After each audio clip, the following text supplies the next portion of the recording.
स्वागत छ साथीहरु नेपाली ज्ञान च्यानलमा। म सुनिल। आजको यो श्रृंखलामा मैले YouTube गाइडलाइन्स भित्रकै जुन शीर्षकहरु थियो त्यसमध्येको आज मैले तपाईलाई 3 वटा शीर्षक बताउन गएको छु। सो ती 3 वटा शीर्षकहरु एकदम इम्पोर्टेन्ट छ तपाईको भिडियो क्रिएटरमा, तपाईको कन्टेन्ट क्रिएट गर्दाखेरि। सो आजको यो श्रृंखला म सुरु गर्छु। त्यसभन्दा अगाडि च्यानलमा नयाँ हुनुहुन्छ भने च्यानल सब्स्क्राइब गर्नुस् र बेल आइकन प्रेस गर्नु होला र अझसम्म पनि च्यानल सब्स्क्राइब गर्नु भएको छैन भने पनि तपाईलाई सब्स्क्राइब गर्नमा आग्रह गर्दछु र भिडियोलाई अन्तिमसम्म हेर्नु होला किनकि एकदम जानकारीमूलक रहेको छ। जो नयाँ युट्युबर्स हुनुहुन्छ स्पेशली सो भिडियोलाई लाइक गर्नु होला। सो लाग्छौं आजको यो श्रृंखलातर्फ। साथीहरु, YouTube कम्युनिटी गाइडलाइन्स भनेको के हो त्यो मैले यसभन्दा अगाडिको 2 वटा श्रृंखलामा मैले बताइसकेको छु। सो तपाई नयाँ हुनुहुन्छ भने कृपया त्यो 2 वटा श्रृंखला गएर हेर्न सक्नुहुन्छ, यसभन्दा अगाडिको पाठहरु। सो आजको यो श्रृंखलामा मैले सिधै टपिक नै सुरु गर्नेछु। सुरुमा मैले बताउन गएको छु तपाईहरुलाई स्प्याम पोलिसी। यो पोलिसी म तपाईलाई बताउँछु त्यसभन्दा अगाडि एउटा प्रश्न राख्छु तपाईहरुलाई। यहाँनिर ध्यान दिनु होला, ध्यान दिएर सुन्नु होला। तपाईले आफ्नो भिडियो अपलोड गर्दाखेरि टाइटलमा एकदम भिडियोसँग असम्बन्धित कुराहरु टाइटल राख्नुभयो, जसमा एकदम प्रख्यात टाइटल के रहेको छ त्यो टाइटल राख्नुभयो र त्यसमा कुनै प्रख्यात व्यक्तिको नाम तपाईले उल्लेख गर्नुभयो जुन कि तपाईको भिडियोमा त्यो कुनै पनि छैन र यसैगरी सेम असम्बन्धित कुरा तपाईले आफ्नो भिडियोको डिस्क्रिप्सनमा ट्यागमा दिनुभयो भने यहाँनिर तपाईको भिडियोलाई कम्युनिटी गाइडलाइन्सको लागि सही छ कि छैन यो क्वेशन म तपाईलाई राख्न चाहन्छु। सो यहाँनिर तपाईहरुलाई कतिलाई लाग्न सक्छ यो ठीक हो, कतिलाई लाग्न सक्छ यो बेठिक हो, तर यो एकदम बेठिक हो म भन्छु तपाईहरुलाई किनकि यो एक प्रकारको मिसलिड हो। यो गलत दिशानिर्देशतर्फ लग्छ तपाईको भिडियोले। सो तपाईको भिडियोमा जुन कुरा छ त्यो कुरा मात्र तपाईले टाइटलमा लेख्नुस्, डिस्क्रिप्सनमा लेख्नुस् र यसैगरी ट्यागमा तपाईको कन्टेन्ट सम्बन्धीको कुराहरु मात्रै लेख्नुस्। अन्यथा यदि कसैले रिपोर्ट गरिदियो भने तपाईको च्यानललाई नै खतरा पर्न सक्छ। सो यहाँनिर स्क्याम मिसलिड भनेको कुराहरु के कुरा हुन सक्छ म तपाईलाई सामान्य रूपमा बताउन गएको छु। सुरुमा त रहेको छ तपाईले कुनै पनि भिडियोमा गएर कुनै पनि व्यक्तिको भिडियो हेर्दै हुनुहुन्छ र त्यो भिडियोको कमेन्ट बक्समा गएर प्रत्येक चोटी एउटै कमेन्ट दोहोर्याउनुहुन्छ, स्पेशली अझ लिंक वाला कमेन्ट, जस्तै कि तपाईको भिडियोको लिंक, तपाईको च्यानलको लिंक अथवा कुनै वेबसाइटको लिंक तपाईले त्यहाँनिर प्रत्येक पटक त्यही सेम कमेन्ट गर्दै हुनुहुन्छ भने तपाईहरुको त्यो कमेन्टलाई स्क्याम मानिन्छ। सो यस्तो खालको कमेन्ट गर्दै हुनुहुन्छ भने कृपया होशियार रहनु होला किनकि यो YouTube कम्युनिटी गाइडलाइन्सको अपोजिसनमा रहेको छ, खिलाफ रहेको छ र यसैगरी जुन कुरामा तपाईले आफ्नो भिडियोको लिंक दिनुहुन्छ अथवा आफ्नो च्यानलको लिंक दिनुहुन्छ यी कुराहरु एकदम नराम्रो कुरा हो, YouTube कम्युनिटी गाइडलाइन्सको खिलाफ हो। सो सकेसम्म कसैको पनि भिडियोमा तपाईले कमेन्ट गर्दै हुनुहुन्छ भने एकदम ख्याल गर्नु होला, चाहिने कुरा मात्रै लेख्नुस् किनकि त्यस्तो मिसलिड खालको स्प्याम खालको हेटफुल कमेन्टहरु हुन्छ, त्यस्तो खालको कमेन्ट नगर्नु होला किनकि तपाईलाई नै असर गर्दछ त्यो कमेन्टले। र यसैगरी यदि तपाईले कुनै पनि व्यक्तिको भिडियोको कमेन्ट बक्समा कमेन्ट गर्दाखेरि कुनै पनि वेबसाइटको लिंक राख्नुहुन्छ भने यहाँनिर ध्यान दिनु होला। त्यहाँ त्यो लिंक राख्दाखेरि तपाईले त्यो लिंकलाई एकचोटी चेक गर्नु होला किनकि त्यो लिंक उपयोगी छ कि छैन, स्प्याम खालको छ कि छैन भन्ने कुरा चेक गर्नु होला किनकि यहाँनिर मानौ तपाईले यहाँनिर मेरो भिडियोमा कुनै ह्याकरहरुको लिंक शेयर गर्नुभयो र जहाँ मैले क्लिक गरे भने त्यहाँनिर मेरो पर्सनल इन्फर्मेसन माग्छ, जस्तै नाम, ठेगाना, email address, mobile number, bank अकाउन्टहरु माग्छ, ट्रान्ज्याक्सन पिनहरु माग्छ। यस्तो खालको लिंक कहिले पनि शेयर नगर्नु होला कमेन्ट मार्फत। कसैको पर्सनल इन्फर्मेसनहरु माग्छ भने त्यस्तो खालको जुन वेबसाइट लिंक छ त्यस्तोलाई स्प्याम मानिन्छ। सो एकदम ध्यान दिनु होला, यो स्पेशली ह्याकरहरुले प्रयोग गर्ने गर्दछन्। यदि तपाई स्योर हुनुहुन्छ भने मात्रै क्लिक गर्नु होला, नत्र तपाईको च्यानल फिशिङ हुन सक्छ, ह्याकिङ हुन सक्छ, एकदम ध्यान दिनुपर्ने हुन्छ।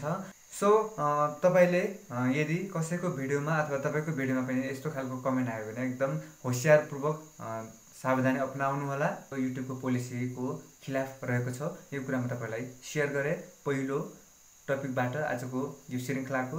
सो अहिलेसम्म यस भिडियोलाई हेर्दै हुनुहुन्छ र भिडियो राम्रो लागिरहेको छ भने कृपया भिडियो लाइक अवश्य गर्नुहोला, सब्स्क्राइब गर्नुभएको छैन भने सब्स्क्राइब पनि गर्नुहोला र लाग्छौँ सेकेन्ड टपिकतिर। र साथीहरू यसै गरी सेकेन्ड टपिक रहेको छ फायर आर्म्स पोलिसी।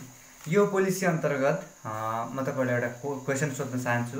यहाँनिर तपाईले कुनै पनि बन्दुक है, यहाँनिर ध्यान दिनु होला, कुनै पनि बन्दुक तपाईले किनेर ल्याउनु भयो है, यहाँनिर ध्यान दिनु होला। क्वेसन सोध्न लागेको छु मैले तपाईलाई।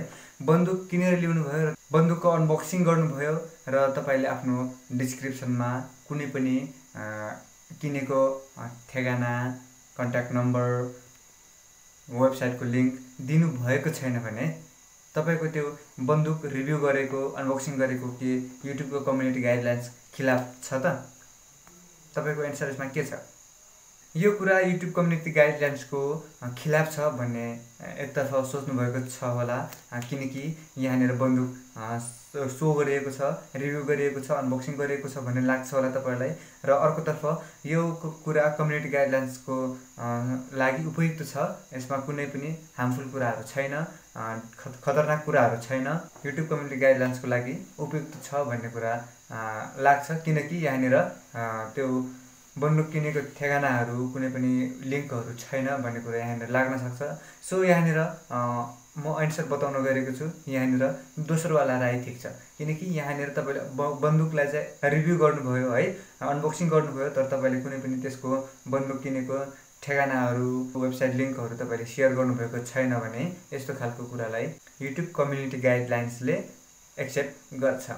सो ध्यान दिनु होला, यहाँनिर फायर आर्म्समा चाहिँ सानो लजिक कुरा रहेको छ। यहाँनिर तपाईले कुनै पनि हतियारधारी कुराहरू, हात हतियारहरू तपाईले कतैबाट किनेर ल्याउनु भयो, तपाईले त्यसलाई अनबक्सिङ गर्नुभयो र यहाँनिर तपाईले शिक्षाको उद्देश्यले अब कसरी चलाउने, यसलाई अपरेट कसरी गर्ने, कसरी बन्दुक चलाउने, कसरी हात हतियार चलाउने भन्ने बारे तपाईले हल्का शिक्षाको पाराले, एजुकेसनल पाराले तपाईले सिकाउँदै हुनुहुन्छ भने त्यति मात्रै कुरा तपाईले एक्सेप्ट गर्छ युट्युब कम्युनिटी गाइडलाइन्सले।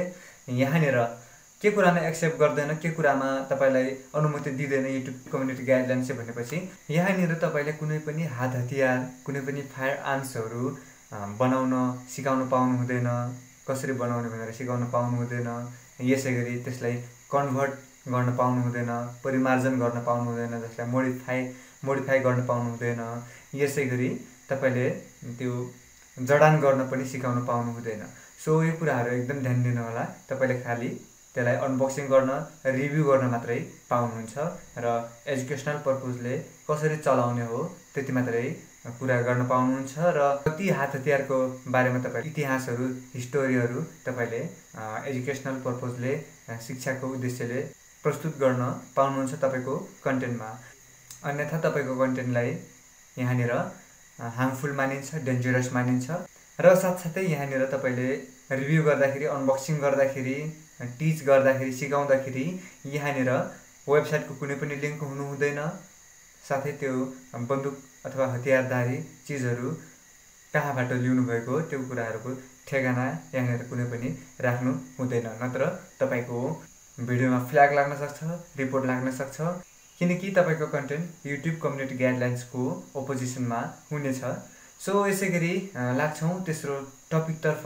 तेस्रो टपिक सुरु गर्छु। त्यसभन्दा अगाडि भिडियोलाई आजसम्म लाइक गर्नुभएको छैन भने कृपया लाइक चाहिँ अवश्य गर्नुहोला, च्यानल सब्स्क्राइब पनि गर्नुहोला। सो तेस्रो टपिक रहेको छ अवैधानिक रूपमा कुनै पनि वस्तुहरू बेच्नु है।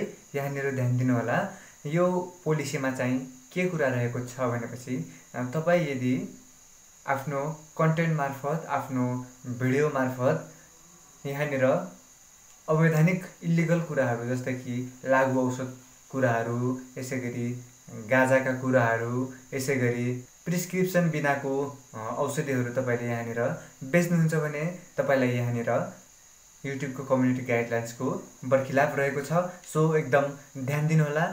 यहाँनिर के कुराहरू तपाईलाई अनुमति दिन्छ त YouTube कम्युनिटी गाइडलाइन्सले भन्ने कुरा म छोटो बताउँछु। यदि तपाईले आफ्नो भिडियोमा गाजा खाइरहेको, गाजा तानिरहेको कुरा तपाईले मात्रै देखाउनु भएको छ र तपाईले आफ्नो भिडियो लिंकमा, आफ्नो डिस्क्रिप्सनमा कुनै पनि त्यस्तो गाजा पाइने ठाउँ, गाजा पाइने वेबसाइट अथवा सम्पर्क नम्बर, सम्पर्क ठाउँहरू तपाईले मेन्सन गर्नुभएको छैन भने YouTube कम्युनिटी गाइडलाइन्सले चाहिँ अनुमति दिन्छ तपाईको भिडियो राख्नलाई। अन्यथा तपाईको भिडियो हानि नोक्सानी गर्नको लागि लक्षित रहेको छ भन्ने बुझिन्छ।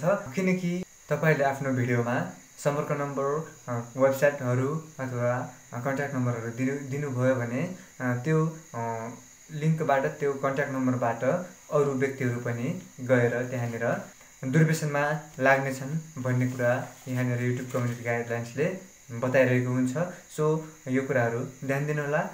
र यसैगरी यहाँनिर तपाई यदि क्यासिनोमा जानुभएको छ र त्यहाँ ब्लग बनाउनु भएको छ भने त्यस्तो खालको ब्लग बनाउँदाखेरि पनि तपाईले ध्यान दिनुहोला। वेबसाइटको लिंक, सम्पर्क नम्बर, स्थान यी यावत कुराहरूको बारेमा तपाईले कुनै पनि कुरा शेयर गर्न पाउनु हुँदैन।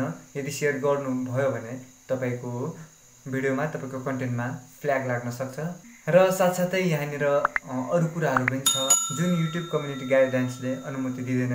जस्तै कि तपाईले आफ्नो भिडियोमा कसैको bank number, bank account number तपाईले शेयर गरिराख्नु भएको छ, यसैगरी पिन कोडहरू शेयर गरिराख्नु भएको छ, लागु औषधको तपाईले यहाँनिर प्रचार गर्दै हुनुहुन्छ, यसैगरी डाक्टरको सल्लाह बमोजिम, डाक्टरको प्रिस्क्रिप्सन बिनाको औषधि तपाईले प्रचार गर्दै हुनुहुन्छ, बेच्दै हुनुहुन्छ भने, अनलाइन बेच्दै हुनुहुन्छ भने यी यावत कुराहरूलाई एकदम ध्यान दिनुहोला।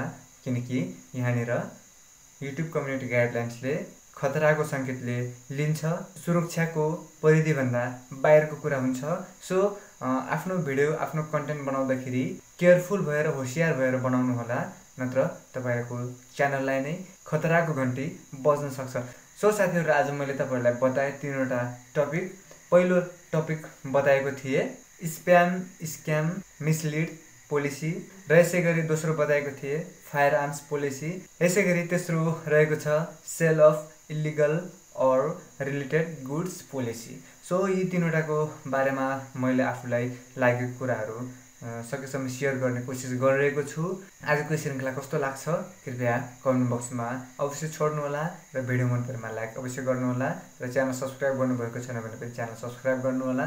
भेटौँला यस्तै YouTube सम्बन्धी गाइडलाइन्सको अन्तिम एपिसोडमा। सो आजको श्रृंखलाबाट म छुट्टिन्छु। नमस्कार, फेरि भेटौँला।